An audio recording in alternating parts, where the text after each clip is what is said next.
नमस्कार दर्शकों, आप देख रहे हैं प्राइम इंडिया न्यूज। मैं हूं आपके साथ गौरव रलन। आइए रुक करते हैं बड़ी खबर। 15 अगस्त स्वतंत्रता दिवस के मौके पर हरिद्वार में योग गुरु बाबा रामदेव ने देश की व्यवस्था, शिक्षा और सरकारी नौकरियों में भ्रष्टाचार को लेकर तीखे बयान दिए। योग गुरु बाबा रामदेव ने देश की हालिया स्थिति को लेकर बड़ा बयान दिया है। उन्होंने कहा कि पूरे देश में हंगामा मचा हुआ है। बच्चे शिकायत कर रहे हैं कि उनके स्कूलों में शिक्षक नहीं है, बिजली, पानी और शौचालय जैसी बुनियादी सुविधाएं नहीं हैं। अगर किसी विद्यालय में शिक्षक हैं तो किताबें नहीं हैं और किताबें हैं तो शिक्षक नहीं हैं।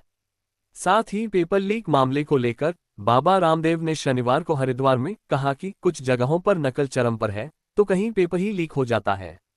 उन्होंने सरकारों को सीधे सीधे चेतावनी देते हुए कहा कि या तो सुधर जाओ, नहीं तो मैं आंदोलन पर उतर जाऊंगा। आइए उन्हें सुनते हैं। चारों तरफ देश में हंगामा है।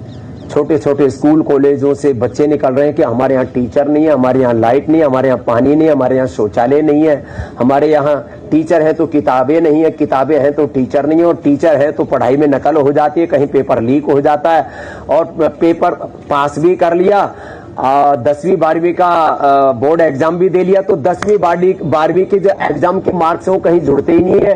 कॉम्पिटिटिव एग्जाम्स के आधार पर ही आगे यूनिवर्सिटी में सिलेक्शन होता है, और उसके बाद में फिर जो है जब कहीं नौकरी की बारी आए, खास करके गवर्नमेंट जॉब्स में इंटरव्यू के दौरान 90 से 99% घोटाला होता है। अपने विचार, अपने संस्कार, अपने संगठन, अपने ही जाति वर्ग समुदाय के लोगों को ठोक लेते हैं और बाकी को बाहर धक्का मार देते हैं। ये बहुत ही अपमानजनक है, ये लोकतंत्र के खिलाफ है, ये न्याय के भी खिलाफ है। एक तरफ हम कह रहे हैं सत्यमेव जयते, ये तो धर्म सतो जय, हमने शासकीय उद्घोष बना दिए, और वहां जब किसी को इंटरव्यू की बारी आती है तो 10 में से पहले से ही तय करके और पैसे लेके 25-50 लाख 1-1 करोड़ रुपए की रिश्वत लेकर के फिर भर्ती करते हैं। अब ऐसे ही आंदोलन करना पड़ा तो देश कैसे चलेगा? इसलिए भाई सुधर जाओ, नहीं तो देश में आंदोलन और ज्यादा भी हो सकते हैं। आंदोलन के नाम पर मैं अराजकता, अनार्की का समर्थक नहीं हूं,